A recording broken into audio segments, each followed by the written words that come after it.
Hello, folks. I'm getting a bit tired, and I'm going to try to make this fairly brief, but we're going to have a little bit of fun with merging the field of martial arts and UFOs and UAPs and other anomalous phenomena, right?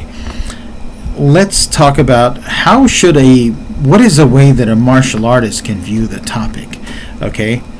Because right now there's a lot of data, a lot of confirmatory, robust, multi-sensor, multi-person data stating that it appears that there are anomalous, artificial, technological objects in our skies and perhaps on the ground and perhaps in the sea doing things that, according to all of our knowledge, no civilization, no country, nothing on this planet can do. That doesn't necessarily mean they are extraterrestrial. It just means it is outside of known governmental and foreign entities. Okay? In other words, it ain't us, it ain't China, it ain't Russia. It certainly ain't like Mozambique or Thailand. All right? So what is it? And we don't know. Now, I'm a martial artist. I still train. My purpose in training is for many things. I want to be healthy, right? I want to be healthier. It's a struggle, especially as you get older. And I want to feel safe and secure. So I want to know that if I'm assaulted, I've done what I can to be prepared. Okay? That I'm hopefully strong enough, trained enough, have good enough reflexes, have power, have maneuverability, have skill, so that I can emerge from a potential threat intact, hopefully.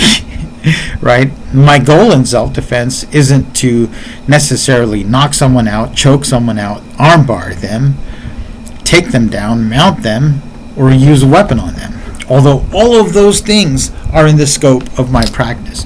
My goal is to assume control of the situation, maximizing my safety and my health and my happiness, right? That means if someone says, "Give me your wallet," I give them the wallet. Especially, if they got a gun to my head, they got a knife at my throat, I can give them the wallet. I'm like, "Hey, man, I got a couple of bucks in here. Would you like it?" Even if they take my credit card and my ID, I'd prefer they not do that. I can contact the bank the next day and say, "Hey, my credit card's stolen. I want you to cancel it," right? And I can go to the VA and I can go to, the DMV and I can say, "Look, I was the subject of a robbery and my ID was stolen. I need a new one." All right? If I'm assaulted, then I have to fight back. I may have to kick, punch, elbow. I may have to do a takedown, resist a takedown. Hopefully I'm the one initiating the takedown, but if someone takes me down, I know how to manage on the ground. If I'm on my back, I can use the guard. I can use the butterfly guard. Hopefully I can reacquire a dominant position, so on and so forth. Worst case scenario, if I'm attacked with a weapon or multiple attackers, hopefully I can run, hide, fight, pick up an improvised weapon, or use some of the weapons that I sometimes carry because it is legal for me to do so. I want to be prepared. But beyond that, martial arts is also art. It's a form of expressing myself. Martial arts is also a mental exercise. That's why I like kata, forms, taolu, because by doing them, I'm exercising my brain. I'm trying to remember things. In order to move this hand, I've got to use part of my brain on this side of the body, and this leg, part of my brain on the other side of the body, but a different part of the brain. The physical is the mental is the physical. All right? And also, beyond the health, beyond art, beyond expression, beyond self-defense, I feel like there are mental, maybe even spiritual benefits. It's hard to quantify the spiritual, right? So, martial arts is many things. It helps me relate to the world. It's a type of language that I speak to myself in the world. But it's not for offense. Oh, no. I mean, nobody would like me. I train Filipino martial arts. This is very typical of a pocket knife that I carry, right? Not a huge pocket knife. It's got, tool attachments and bottle opener and whatnot, all right? And that's all fine and well. But if I was to take this knife out and just start attacking people, just cutting and stabbing people, that's an abomination, right? That's not why I train. Self-defense is not self-offense or not other offense. It's self-defense, self-protection, self-preservation. It can also be used to help and preserve other people. There's also the social aspect. If I'm teaching or interacting with someone, what I'm doing is I'm building a relationship with that person. I could be mentoring them, or they could be teaching me, and there's a whole dynamic. We could be sparring partners, and we're helping develop each other, all right? So when I come upon the unknown from a martial arts perspective, I want to both be aware of it. I want to know what it is. I want to assess its threat level. I want to know that I have an effective action I can take should that threat level manifest itself. I want to monitor it. I want to understand it. I may not want to interact with it. I call it, big dude, hot chick, large animal. I'm walking down the street. These are things that I need to pay attention to. I see a big dude walking down the street. I want to be aware of that guy. Any guy who's big, strong, could be a potential assailant. He could be physically clumsy and knock me over, right? But also he could be trying to intimidate me. So I don't want to shy away from eye contact, but I don't want to glare and be belligerent. Oftentimes if I make eye contact with someone, I'm like, hey, just give him a little head nod, right? But trying to have a neutral face. Just, okay, I see you, I acknowledge you, I'm giving you mutual respect, I expect it, I move on. Alright. Too much eye contact could be viewed as aggression or potentially some kind of a sexual come on. No eye contact could be viewed as disrespect or potentially weak behavior, submissive behavior, and that could initiate an assault. Okay, what if I see a hot chick? Sorry guys, I remember the 70s. I was a kid, but I remember hearing this lingo, and I grew up in the 80s, so I'm very politically incorrect in some things. You're just going to have to deal with it. I see an attractive woman, she gets my attention, I'm going to look at her, right? But I don't want to ogle. I don't want to be like, or, oh, attractive woman, look away, right? I want to be aware. What if there's a chance she's looking at me? What if there's a mutual attraction? Maybe I can strike up a conversation. If she sees me looking and she's like, I know not to talk. All right. If we're walking down the street, or say I'm walking into a building and a room for an event, and I make eye contact with a woman and she sees me and she's like I see fear, I know, okay, I may have to interact with this woman, but she feels some fear. Maybe she's been physically assaulted by another man or someone that looked like me. I need to be courteous and polite. Even if I'm attracted to her, I may not want to initiate any kind of flirtation because it could easily go south. I need to be reassuring and professional, yet I also need to be present for whatever it is I'm doing. All right? So another thing is, I'm walking down the street and I see a big animal, a big dog, but it doesn't have an owner or a leash. I certainly need to be aware of this animal. And I know it's probably just someone's pet that got off the leash, or I hate this. It could be, this is very white person behavior. I'll just take my large dog and take the collar off it and just let this dog run free in public, and just trust that everything's going to be okay. Never do that. especially in a crowded urban or suburban area, because your dog may be okay, but the other person may be panicky. Okay? So I need to be aware of that animal, and I need to see, is it giving me the friendly puppy look? Is its tail wagging? Because oftentimes a really big stray dog will come up and just and you could actually pet it, and other dogs will be like, yeah, you don't want to get near that dog. And if you have to deal with that dog, you're going to have to escalate force. You might have to kill that dog and take quite a few bites along the way. Okay? So martial artists walk through the world. You want to be aware of what's in front, what's behind, to the side, hopefully up and down. And you want to prevent trouble, yet be ready for it. If confronted with it, you want to assume control of the situation. UFOs are no different. It is my contention that whatever is causing this represents a lot of potential energy, and therefore represents a high potential threat and gain.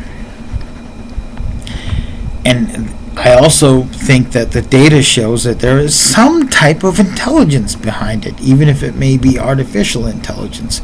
It seems to be a very alien intelligence, because any human agency with this much power would be exercising it and would be dominating other lesser powers.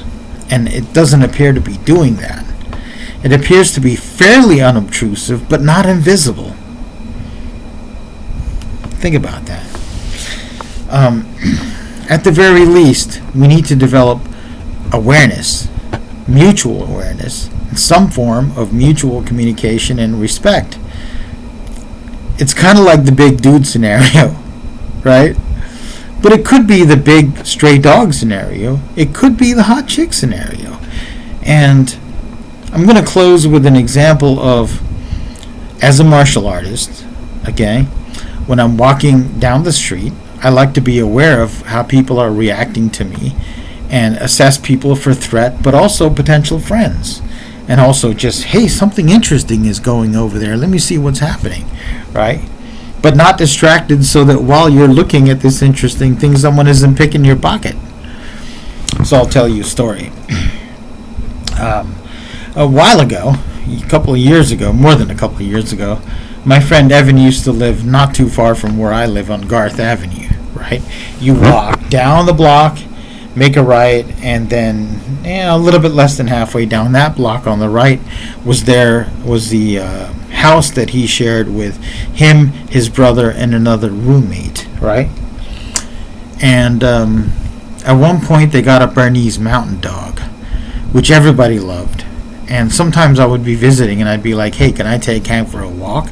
Sometimes in the morning they'd be like, yeah, sure, he likes that, he likes you.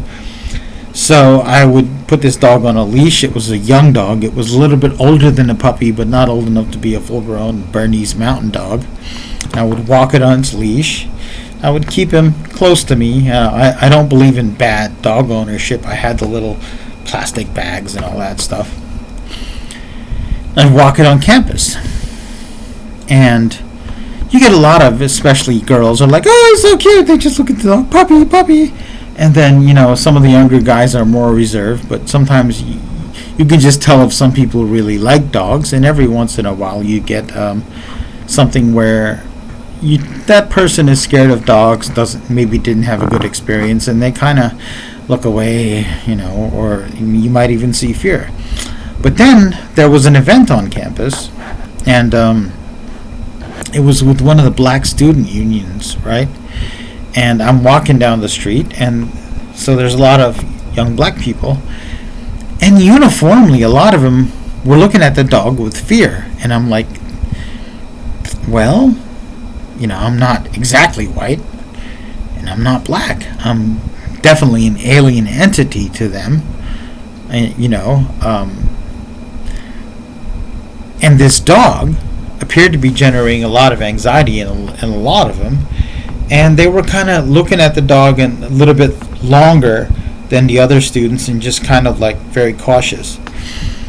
And I tried to be like, hey, hi, smiling, you know. Hey, Hank. I even talked to the dog and baby dog. Hey, who's a good boy? Who's a good boy? Just to try to calm people down, which I think helped a little bit. You know, they were like this little activity across half a block on campus.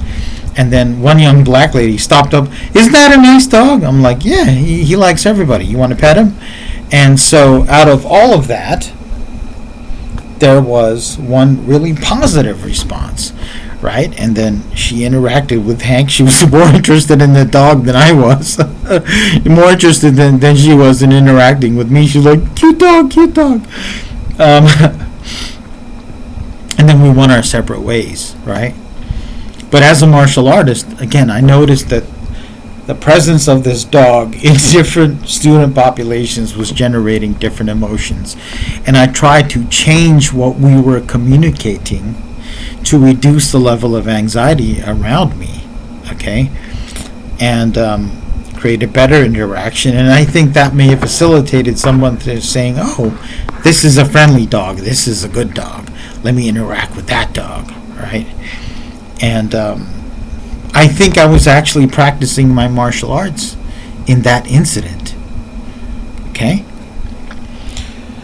Now, these UAPs represent something that could be quite a good dog, quite a bad dog, quite a big dude, and the hottest chick of all time.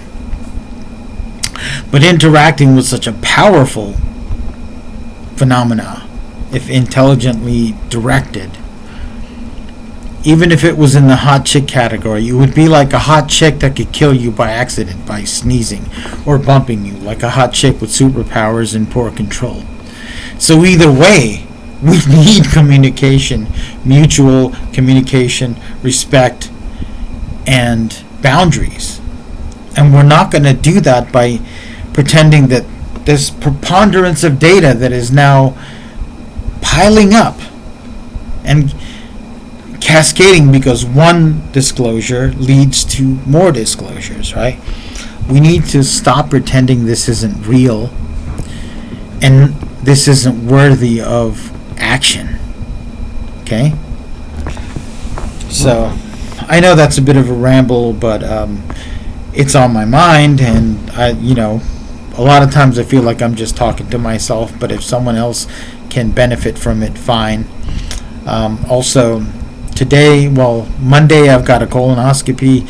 Any of you who have ever done a colonoscopy knows that the day before is just miserable. You take this medicine, and I don't want to get into all the juicy details, but it's miserable. And I'm just trying to think of ways to make it less miserable and sort of, I know I'm not going to be communicating tomorrow, and then when I get the procedure, it's fairly safe procedure, but hopefully there are no complications, and nobody wants to die in any operating table, and then I'll be myself. But I know I'm not going to be communicating or making intelligible videos for at least a couple days. So I wish you all the best. Maybe I'll make a video in the morning before I do any of the prep, and let's all be well and be healthy, and hopefully I'll do this thing and be back on track and make more videos and get back in my workout and continue with my contest prep. You all have a wonderful day.